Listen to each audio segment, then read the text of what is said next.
If you've been following my channel for some time, you could tell that I'm not only just an Xbox guy, I'm also huge into Nintendo. I really enjoy the Switch. I love some of the games that you can get on the Switch. I even reviewed the console last year, going over some of the things I really liked about it and some of the things I kind of disliked about it as it was starting to age. But in this video, I'm going to go over the Nintendo Switch's little brother, and that's the Nintendo Switch Lite. And I'm going to go over if it's worth spending the $250 or so that this console costs in Canada, or if it's worth upgrading to the big brother or just skipping the Nintendo Switch infrastructure altogether, especially as the console is starting to age here in 2024. So let's take a look.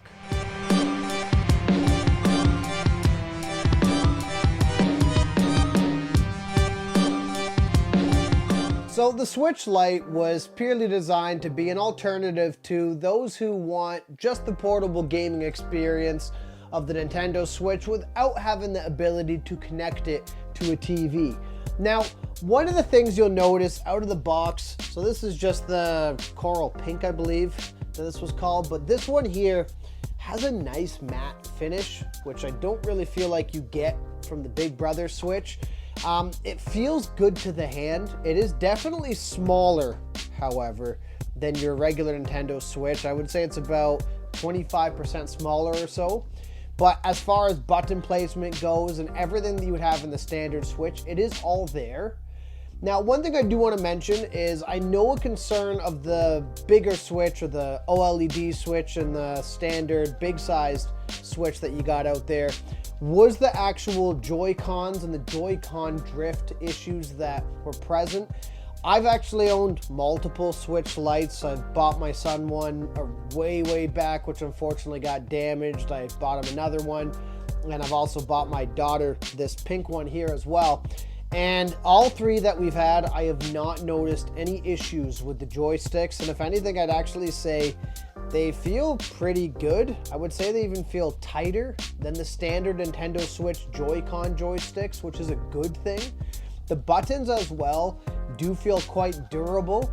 I do also want to emphasize that the original Nintendo Switch Lite that we had, it went through war zones. It got beat up, it got dropped, it got smashed, everything under the sun, and it took quite a beating, and the controller and the joysticks and everything were quite durable. They did stand up to the sort of abuse that it faced.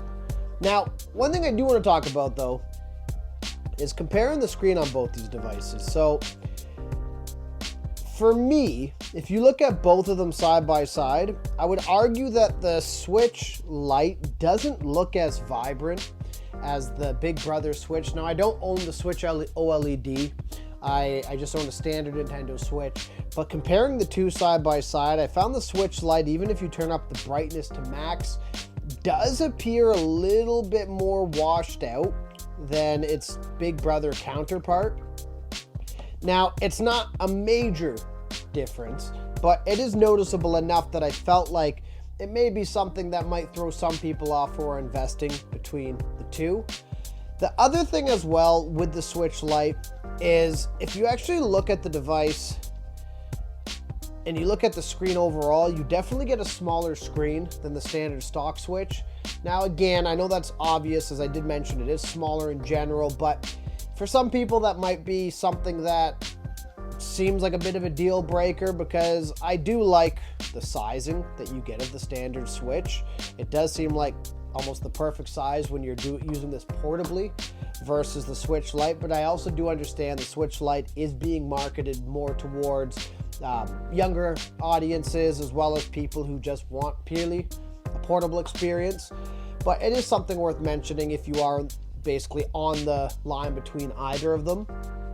Now, as far as gaming goes, obviously there's not much difference. Now, of course, there is a power boost when you have a docked Switch. So in other words, some games do look better or perform better when they're docked. And of course, the Switch Lite's only ever going to operate being undocked. So some of the games that you're going to play on this, of course, if there were issues with it being undocked, it's going to be the same as it was on the regular Switch. Something just to consider. However, of course, You have the full entire library of the Switch at your disposal on this, just like you do on its big brother. There's no limitations really there, other than games that may have required you to remove the Joy-Con and use that, but that's a very limited library overall. But as far as durability goes, as far as overall feel and touch and controllers go, this feels quite good. I would say my only knock against the Switch Lite, and this is more of a knock at Nintendo in general, is that the Switch Lite itself is relatively pricey as far as I'm concerned. I believe with taxes to get this one here, we spent around $250, and so it's not necessarily cheap, and I say that in the context that the Switch and the Switch Lite and the Switch OLED are getting quite outdated now, especially as far as portable hardware goes. I understand there's Nintendo diehards who are going to want the Nintendo games that come with it, and you're pretty much stuck to using the Switch for that, but it is unfortunate that for a dated piece of hardware, in my opinion, you are spending as much as it costs. Now, if you love the Nintendo Switch infrastructure, you love the games that are out on it, like many people do, myself included, then this really is your only way to play it. And it's the cheapest way to play it would be with getting a Switch Lite. It's just the downside to me is I think this would be more reasonable at this junction, being priced at, you know, $150, $160 for the Switch Lite versus what it costs to pick it up at full retail price nowadays.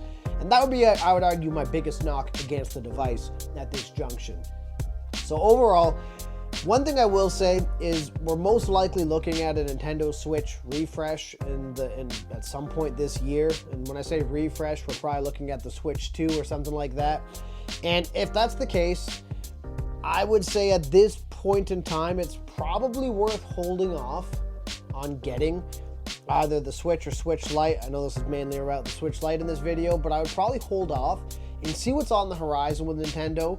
And I'm not saying that's 100% happening this year, I'm just going off of rumors, but ideally, if this does start to go down in price as a result, I would pick this up at a more reasonable price than what it's currently priced at.